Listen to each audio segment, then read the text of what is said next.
Welcome to the second of a 5-part series where I compare the best that British Airways has to offer and the best that Virgin Atlantic has to offer, British Airways First Class versus Virgin Atlantic Upper Class. So in this series I'll be comparing flights on their flagship route flying between London and New York. I'll review their seats, the food, the lounges and airport experience, how easy reward seats are to find and book, and their customer service. I'll be sharing my full experiences during my trips in 2024 and give you my honest opinion on which airline wins out in each category.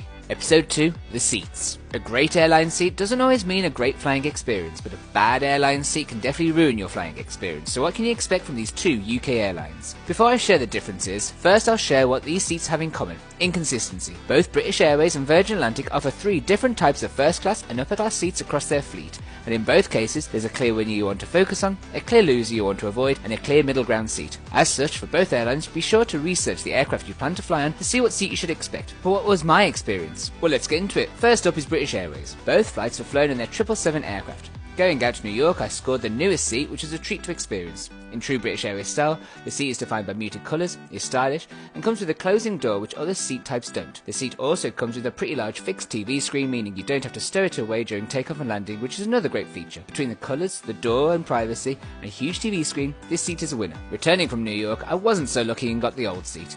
Is this a bad seat? No, but it really is starting to show its age. There's no door, which means the seat is open, which limits privacy. The screen is much smaller and needs to be folded away during takeoff and landing, another frustrating feature, and the beige tones just really date the whole thing for me and feels a lot less sophisticated. The seat is still comfortable, however, and you'll have a comfy flight and sleep.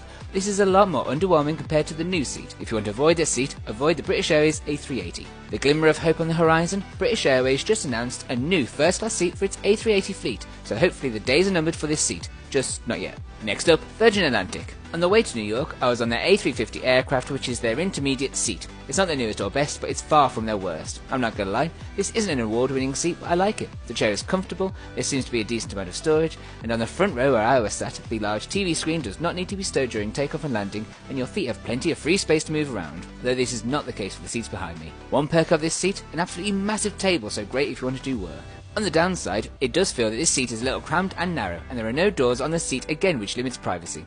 The seat feels modern, but even though it's not the oldest seat, there were clear signs of wear and tear, which was a shame to see. On the way back, I was excited to try their newest seat on their brand new A330neo aircraft. The seat is new, and it looks and feels it with subtle lighting and modern finishes like wireless phone charging. The greatest perk is that this seat comes with closing doors, a first for Virgin Atlantic, and has the biggest screen which doesn't need to be stowed away during takeoff. The seats were comfortable and arranged in a way that makes it feel more open than the previous seat. The problem with this seat is that it's so new, it appears there are still some teething problems. My TV screen didn't work for the entire flight, for example, which was a shame, but hopefully that was just me being unlucky. So if you want Virgin Atlantic's newer seats, aim for the A330neo.